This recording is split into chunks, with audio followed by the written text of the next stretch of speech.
Welcome to Watch Mojo, and today we're counting down our picks for the top 10 things you missed in House of the Dragon, Episode 7. We are alone here, husband. You can speak the plain truth as we both know it. For this list, we're looking at tiny details, references, and Easter eggs that may have evaded your keen eye during your watch. If you haven't seen the new episode yet, there will be spoilers. Where do you think the season will go in its last 3 episodes? Let us know in the comments. Number 10. Another L for the dagger. If the king will not seek justice, the queen will. Sir Criston, bring me the Eye of Lucerys Velaryon. More than anything, House of the Dragon has been drawing special attention towards the Valyrian steel dagger, which of course plays heavily into the ending of Game of Thrones. But its almost use in this episode has us hearkening back to the beginning of the latter show. It's a mercy. He's dead already. As fans will remember, it was first seen in the second episode when an assassin tried to take the life of Bran Stark, only to get brutalized by the future three-eyed raven's direwolf Summer. Here, it's again almost used as an instrument of violence, as Alicent attempts to literally take an eye for an eye after Lucerys takes one from Aemond. Alicent, stay with the king! Hold your ground! Thankfully, the dagger again misses its target, but it does draw blood regardless. Number 9. Death by fire, burial by water.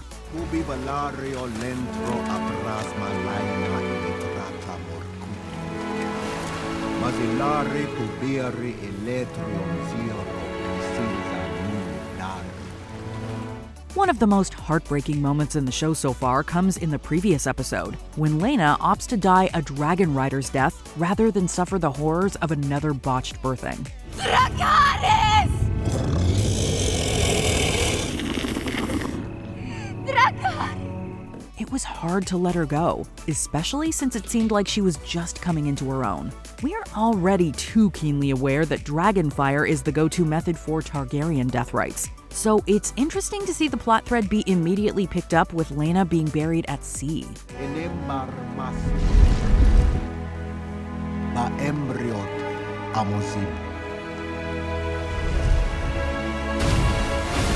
Obviously, this is tradition for the Velaryons, but the dichotomy does further speak to the rift between House Targaryen and House Velaryon. Could their saga be dubbed the Song of Water and Fire? No? Okay. Number 8. Rhaenyra's expression.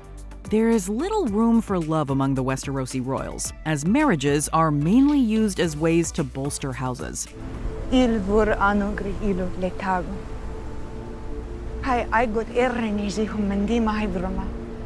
though Rhaenyra and Daemon pretty much deserve each other at this point, we get a visual representation that this is still pretty much true for even them. Before the two Targaryens who just lost their baby daddy and mama respectively decide to get hitched, they make good on over a decade of sexual tension by consummating things on the beach. Rhaenyra.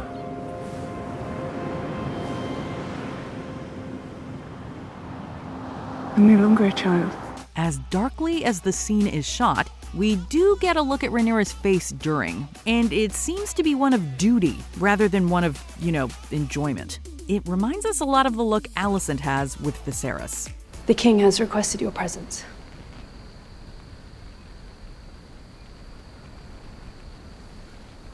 The hour is quite late. Number 7. Laenor to the sea.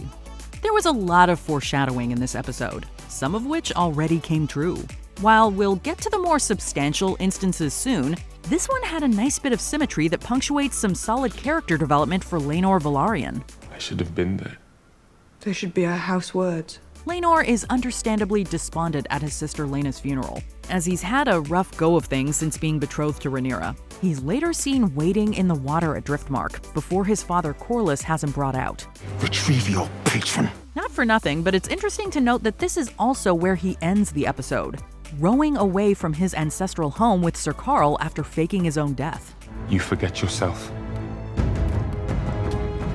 My lord. Please! One change we're glad to see, however, is Laenor's newfound sense of agency. Number 6. An ugly game.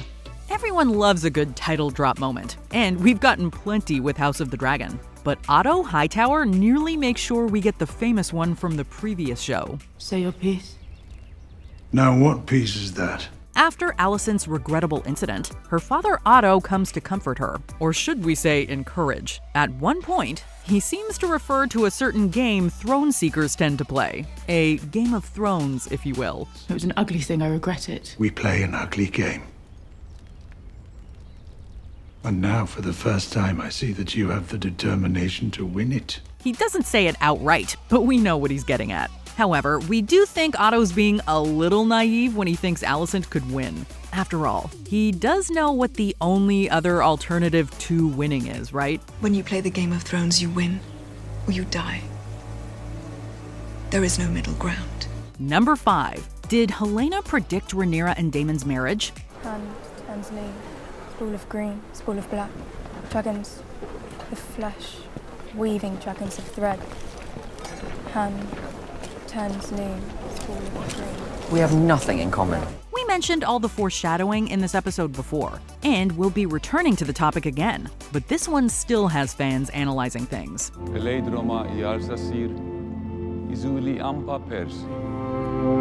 As previously mentioned, the episode ends with Rhaenyra and Uncle Daemon tying the knot Targaryen style and making sure fans continue to cringe the good cringe. But Helena's only lines of dialogue have viewers wondering if she saw this coming. At the wake for Laena, Helena's siblings Aegon and Aemond Targaryen watch as she again handles a creepy crawly.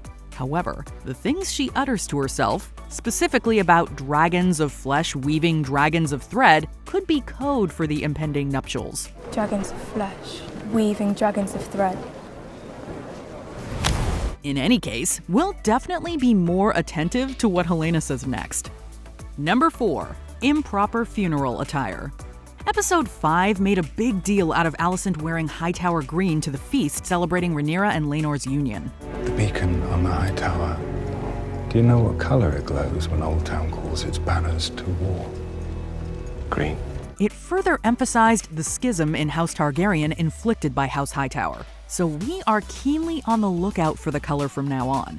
At the funeral for Laena, most of the nobility present can be seen wearing the appropriate black.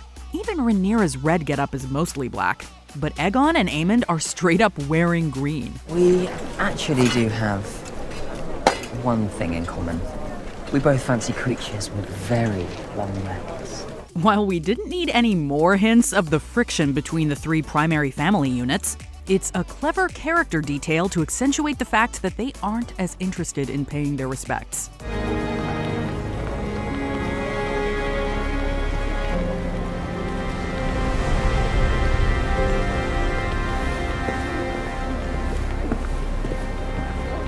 Number 3. Otto's nails. It only took a few episodes and about a decade of showtime, but Otto Hightower has resumed the position of Hand of the King to Viserys. Brother!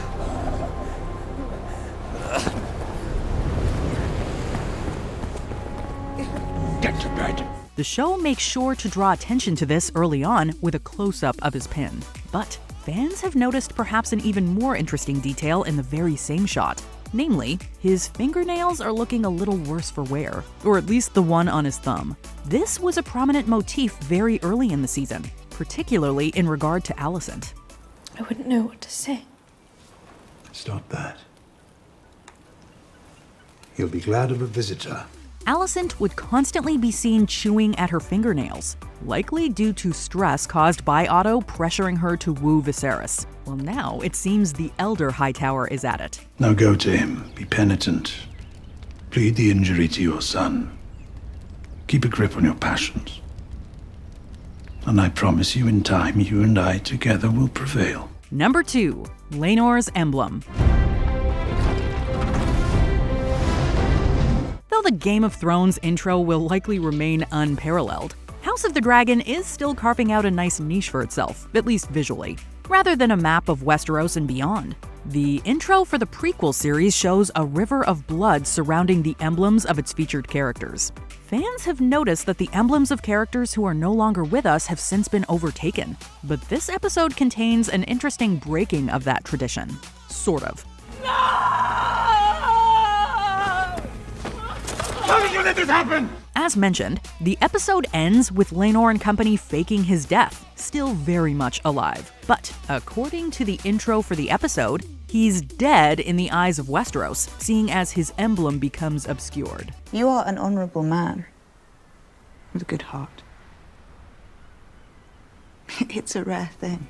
Before we continue, be sure to subscribe to our channel and ring the bell to get notified about our latest videos. You have the option to be notified for occasional videos or all of them. If you're on your phone, make sure you go into your settings and switch on notifications. Number 1. Eye foreshadowing. Perhaps the most shocking moment this week comes during Aemon's scuffle with his young nephews and cousins when the young Targaryen loses an eye at the hands of Lucerys. It's a pivotal moment non-book readers did not see coming. But maybe we should have? Back in episode 6, Aemond was having particular trouble claiming a dragon for his own. His teasing at the hands of the other kids led Alicent to promise him he would fly. However, Helena's remark is now eye-opening in retrospect, if you'll pardon the ironic pun. You will have a dragon one day.